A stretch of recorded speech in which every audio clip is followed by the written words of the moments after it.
ज्यामिति में एक बहुत ही बड़े गणितज्ञ का नाम लिया जाता है, थेल्स। ज्यामिति के क्षेत्र में एक बहुत बड़े गणितज्ञ का नाम हम लोग लेते हैं, थेल्स का नाम। और थेल्स ने बहुत सारा प्रमेय साबित किया था। ये थेल्स कौन थे? थेल्स कौन थे? तो थेल्स यूनान के एक बहुत बड़े व्यापारी थे। थेल्स यूनान के एक बहुत बड़े व्यापारी थे। पूरे जीवन काल में बहुत रुपया कमाया इन्होंने, व्यापार करके विभिन्न देशों से, और बहुत रुपया कमाया। जब रुपया कमा लिया और जब उम्र के अंतिम पड़ाव पर पहुंचे, अधेड़ हो गए, 60 बरस पार हो गया, तो सोचे कि अब क्या कमाएंगे, कमा कर क्या करेंगे। इसलिए थोड़ा चलते हैं देशाटन करने, तीर्थाटन करने, देशों का भ्रमण करने। और थेल्स निकल गए, बोरिया बिस्तर बांधकर बिजनेस व्यापार छोड़ दिया और कहाँ चले? घूमने चले, देश विदेश घूमने चले। सोचे कि देश विदेश घूमेंगे तो वहाँ क्या होता है, वहाँ की संस्कृति कैसी है, सभ्यता कैसी है, वहाँ किस तरह का विकास हुआ है, हम जरा देखेंगे। तो घूमते घूमते चले गए मिस्र देश में। मिस्र का नाम सुना है? मिस्र। ये थेल्स पहुंच गए कहाँ पर? मिस्र में। मिस्र में एक नील नदी है। मिस्र में नील नदी है। इतिहास के किताबों में लिखा गया है प्रश्न कि मिस्र को नील नदी की देन कहते हैं। क्यों मिस्र को नील नदी की देन कहते हैं? हम बता रहे हैं, बस उसी में इसका प्रश्न का जवाब है। मिस्र के निवासी नील नदी के किनारे ही बसते हैं। सच बात यही है कि मिस्र के बगल में नील नदी है, और नील नदी में हर साल भयंकर बाढ़ आती है, भयंकर बाढ़। और उस बाढ़ के कारण जितनी मिट्टी है दूसरे दूसरे देशों से कट कट कर और नील नदी के जो किनारे हैं मिस्र में फैला देती है, और वहां पूरा मैदान बन जाता है, उपजाऊ मैदान। काफी उपज होती है वहां पर। तो मिस्र के लोगों को नील नदी के बाढ़ से फायदा हुआ कि घाटा? फायदा हुआ। नील नदी के किनारे पेपीरस नाम का एक सरकंडा पाया जाता है, जिससे वहां कागज बनता है। तो कागज खूब बनता है। नील नदी की देन है कि मिस्र में कागज काफी बनता है। फिर ये देन है ना, नील नदी का उपहार है ना है मिस्र को। नील नदी ये बहुत बड़ी नदी है, बड़ी नदी है नील नदी।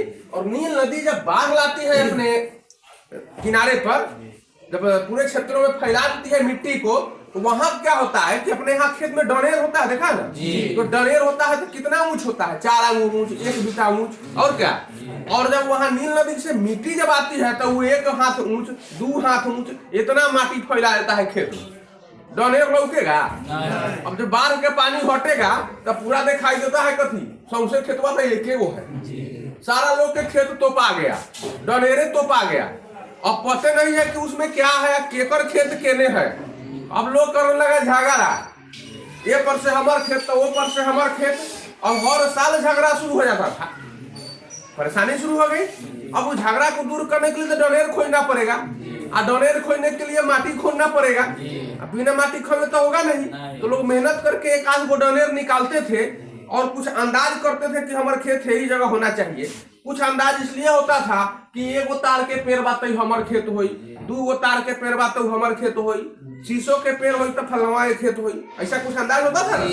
तो इस तरह से वो लोग एक अंदाज लगाते थे कि हमारा खेत में बीच में रहे शीशो के पेड़, कियारी पर रहे शीशो के पेड़, पूर्व बारी रहे कि पश्चिम बारी रहे। इस तरह से लोग क्या करता था, अंदाज से अपना खेत निकालता था। बाद में वहां के लोगों ने कहा कि तो ऐसे काम तो चलेगा नहीं।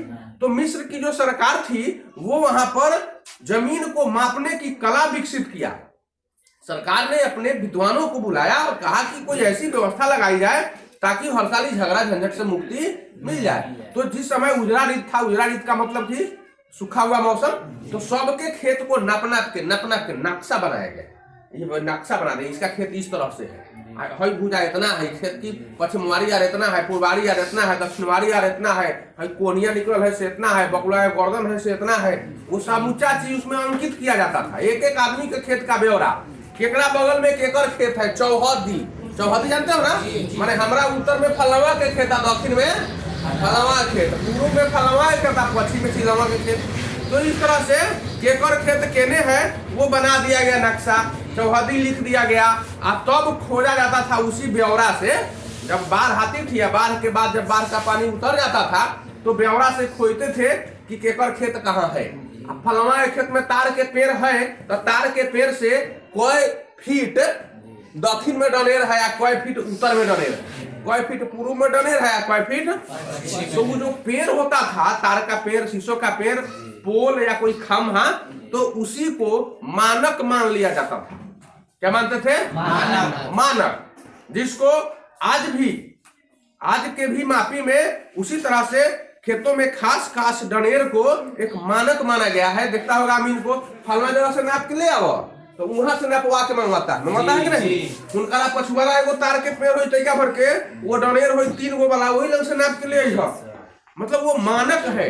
तो मानक खोजा जाता है। अपने यहाँ तो बाहर नहीं आता है कि सब मानक झांका जाता है, लेकिन वहां तो बाहर आता है। तो वहां के मानक को पेड़ माना गया। या फिर सरकार क्या करती थी, मोटा मोटा पिलर ढलवा कर और गाड़ देती थी खेत में।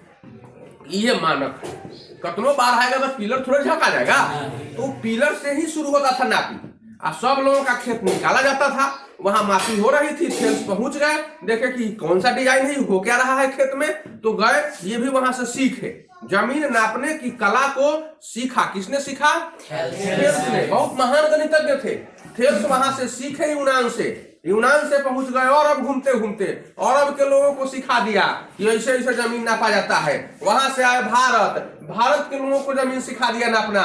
थेल्स के शिष्य थे पाइथागोरस, तो यहाँ पाइथागोरस ने अपन कुछ कला निकाला।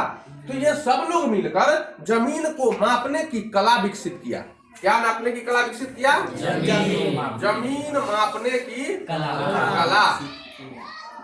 जमीन मापने की कला। इसी को अंग्रेजी में कहते हैं जियोमेट्री। जियो माने जमीन, भूमि, जियो माने जमीन, और मेट्री माने मापना, मेट्रन माने मापना, मेट्रन शब्द है तो मेट्रन से मेट्री बना। जियोमेट्री यानी जमीन को मापना। जैसे आप लोग एक और विषय पढ़ते होइएगा, जियोग्राफी, जिसको ज्योग्राफी कहते हैं। जियोग्राफी का मतलब भूगोल, भूमि, जियो माने भूमि, जमीन, और ग्राफी मतलब ग्राफ बनाना। ग्राफ बनाना मतलब कर फोटो बनाना, है ना। जमीन में सिर्फ फोटो ही नहीं बल्कि उसके माप, परिमाप, उस सब के बारे में विवरण लिखना।